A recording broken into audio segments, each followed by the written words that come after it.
Here we are, day 36. We are in the bunkhouse at the Bear Garden Hostel. That's where I slept last night. That's all my crap. Pretty cool place. This is the bunkhouse. There's Andrew eating. It's really nice. Anyway, we got like a little kitchenette kind of area. And we got a refrigerator full of food that we can purchase for very reasonable prices and eat. They've got some resupply, simple resupply. So what our plan is, let me shut this. Today is we're zeroing today because we're supposed to have the bad rain, that bad storm with all the tornadoes, you know. The edge of it is hitting us. It was raining at 6 this morning, but now at like 8:30, it's not. But it's supposed to start raining and rain most of the day through the night and then end right around 7 a.m. in the morning. So our plan is to do the cakewalk, 26.6 mile slack pack tomorrow. We'll start at, we'll leave here at 6:30, start walking at 7. Hopefully we can get it done in 10 hours. That's our plan. But that's what we're going to do. So right now, I'm cooking for breakfast. I'm going to have, they got these frozen chicken sandwiches. So I got my chicken in there. Got to heat up. And then in the toaster oven, I'm toasting the bun. So that's like a, make sure that doesn't get too done. That's a big move. And then we have some of Roberta. She's one of the owners. She has homemade pickles. So we're gonna make essentially like a ghetto Chick-fil-A sandwich. You know, the chicken with the pickles. I had some of the pickles on one of the hamburgers yesterday. They were good. But she's got also homemade jams and stuff. So she's got like toast and bread. You can make toast and all that stuff with some of her homemade jam. And so we're going to be eating a lot today and just resting up for our marathon tomorrow.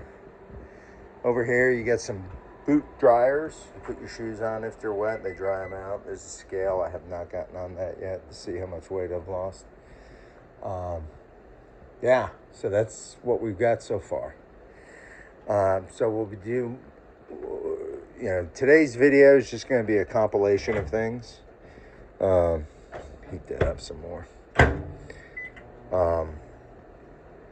Yeah, so that's what we got. I don't want to film out here because there's people standing out there. But anyway, it's right as you come on the highway, across this road. It's like a 3-minute walk up to this place. So it's really good. In Ceres, Ceres, Virginia. So, all right. We'll catch you. All right, here we are. It's really day 37. But this is going to go on day 36 video. Because day 36, we took a zero due to the storm that was going through. And I videoed some stuff, but I didn't video much. And then we had another hiker come through and we were hanging out with him, so I didn't do any other video. So I'm going to do some of that now. One of the things I promised subscriber Orion, he was talking about, you know, he had asked a question a couple weeks ago and I responded about people that do FKTs or people that hike fast versus slow, like is one better than the other, that kind of stuff. So I kind of talked about that and then he responded, so I wanted to respond back. So generally what I think you find is, you know, everybody comes to the Appalachian Trail for different reasons. You know, the reason for the trail, when they developed the trail, was that so people could get away from the cities and kind of reconnect with nature. That was the purpose of the Appalachian Trail by the founders, the people that kind of envisioned the Appalachian Trail. Of course, they didn't envision people doing through hikes, actually. You know, that wasn't something that they didn't create it so people could do through hikes. So that's something that developed as the trail started to come into in existence.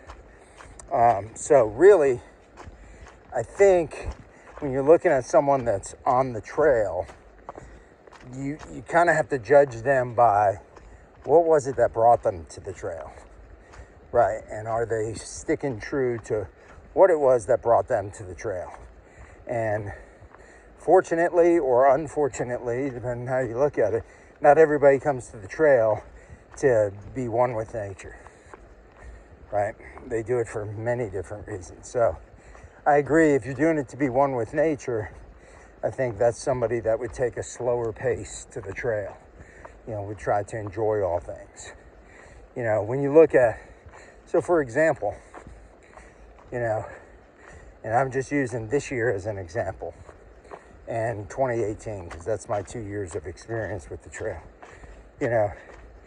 There are things, the way the trail exists right now in 2025 is totally different than what it was 50 years ago. The hostels, you got high-end hostels now. You got internet. You got people using Far Out app, GPS and cell phones. Everybody's got a cell phone, even on the trail, or just about everybody. So, I mean, technically, if you want to go old school, we should get rid of the cell phones, get rid of, some of these fancy hostels, get rid of YouTube, get rid of all that stuff. But I think what happens is, as everything else in life, stuff evolves, stuff changes, and, that's going to affect the trail just as much as any other part of life. I mean, look at YouTube.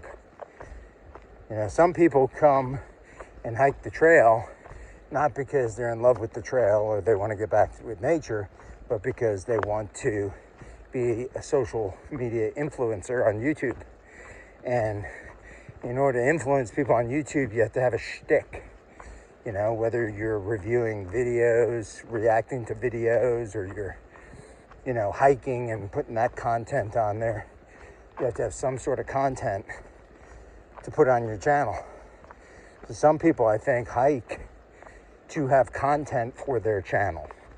In other words, they're not really necessarily into the AT per se, or even, maybe even finishing the AT. It's just to have some sort of content that people will watch so that they can build their brand, build their channel. You see that all the time, not just in the hiking community, but within the hiking community. I mean, how many YouTubers, have Patreons where they're getting paid? They, have ads on their videos so they can get paid. They sell merchandise. They have merchandise stores. They brand their channel so-and-so's adventures or whatever, and they sell merchandise. And so, I mean, they're building a brand, and their goal might not be, I mean, they might want to hike the entire Appalachian Trail, but that might not be their main priority, and that's fine. I mean, to each his own. There are people that, want to follow people that have a brand, and then there's people that want to follow people because they might know them and they want to see them get to the end. I mean, people follow and people support various channels for various reasons. And that's all part of the free market system. So, to answer your question, Orion, everybody hikes for different reasons. So, I guess it goes back to hike your own hike kind of thing. So, when I did my first one, I think a little bit more, I had a different purpose for hiking it than I do this time. You know what I mean? It changes. It can change. So anyway, so that's what I think about that. I think we just get too wrapped in, just whatever. It'd be like saying the day hiker shouldn't hike the AT, because you should only hike the AT if you plan on through hiking it and getting to Katahdin. Some people don't want to do that, you know. So the day hiker, his reasons are just as valid as the through hikers, as the YouTubers, as a whatever. So that's my opinion. So, all right.